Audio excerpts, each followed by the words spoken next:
Andrew Coppins here with you today as we take a look at a topic that's near and dear to my heart, data. Yes, I am a realtor with Baird & Warner here in Chicago, but prior to all of this, I've actually dedicated years of my life to the world of data analysis and fraud prevention. And it's that history and the dedication to pursuit of understanding what the numbers mean that does set me apart from other agents. It's also the focus that I'd like to have on this very channel, allowing you, the normal consumer, to think about the world of real estate in ways that you may never have done before. But today, rather than just diving deep into the numbers and stats, I actually want to talk to you about a topic that few think about in general: your data. Simply put, in today's world, your data is king. It is the most valuable currency in the world today. Not the dollar, not the euro, not the renminbi, not even Bitcoin or gold. Your data is the most valuable thing in the world economy today. Which brings me to the point of today's talk. The world of real estate data is about to be turned on its head. Here's what you need to know in about 30 seconds or less. Zillow. You know that company that you go to all the time? Well, it's become actually a real estate brokerage, just like Baird & Warner or Keller Williams or Coldwell Banker, or pick your local brokerage. It also just bought a company called ShowingTime for $500 million. It also owns Trulia, another online search tool. Zillow also owns Dotloop, the leading real estate transactional document company in the United States. And if you're following along, that means Zillow owns the biggest players in almost every aspect of the real estate world today, all while competing with other full-service brokers across the country too. This isn't a story about Zillow likely integrating showing scheduling into their website and their Zillow Homes product. This isn't even a story about more power to you, the consumer, even if they want you to believe that. What this story is about is your data and your ability to control what happens to your data in a real estate transaction. You see, for the hundreds of thousands of real estate agents that use ShowingTime, there is data there that is private, yet super helpful. Ever wonder why your agent is asking you for feedback on a listing that you just went and saw? Or the 10 that you saw on that marathon Saturday of showings? It's not for their own edification or knowledge. It's so that they can also put it into a system that will help them and the listing agent. Well, ShowingTime's feedback function is exactly that system in play today. It's really a simple system, but one with a lot of power if you know how to use data analytics. Your agent enters a number from 1 to 5 for a set of categories following your showing and the discussion of the property. 5 means you love that category, 1 means you hate it.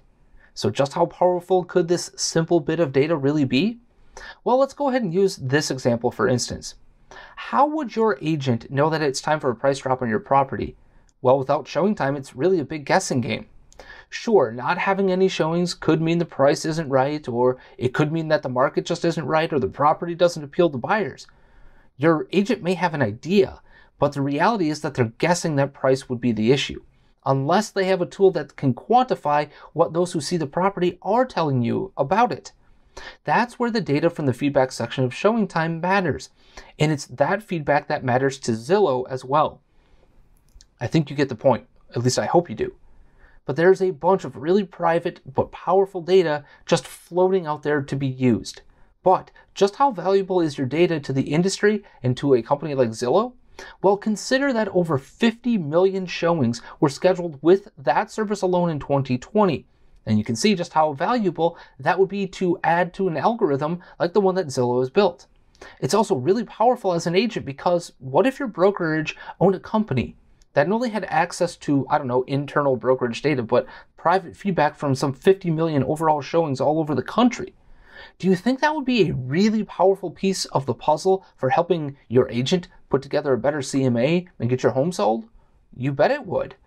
Which brings me to 4 key questions that you and us in the industry should be asking about this acquisition. Number 1, who actually will have access to the national data that ShowingTime currently holds? Number 2, if Zillow is the only one with full access to the national data, what steps are being taken to make sure that Zillow Homes and their agents are not getting more access to ShowingTime data than regular MLS users?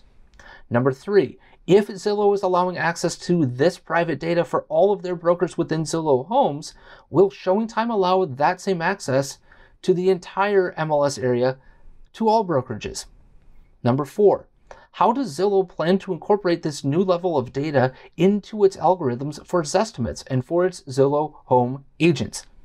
If they're not going to democratize the data, you as a potential buyer or seller, well, guess what? You're a major loser. And that's because one company will now have the ability to nearly fully control pricing in the market. And where I come from, that's not just anti-competitive, but monopolistic in nature. How exactly is it to you the consumer's benefit? The bottom line is this: if the answers to the 4 questions that I proposed earlier really do help consumers and keep the marketplace as competitive as possible, cool. But if the answers are what I think they are, then the industry has got to react. And that reaction is to stop using ShowingTime and providing one single brokerage an advantage over all the others.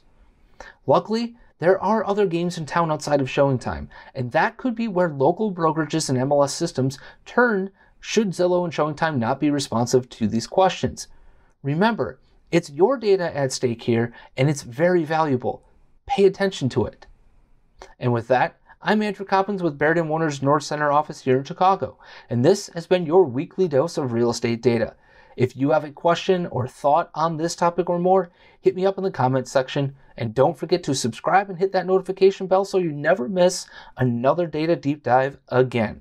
Until next time, if you have a real estate dream, let's discuss what that is and how my promise of trust can help make that a reality for you. Contact me on Instagram at andrewcoppins_realestate or via email at andrew.coppins@bairdwarner.com. I look forward to speaking with you soon.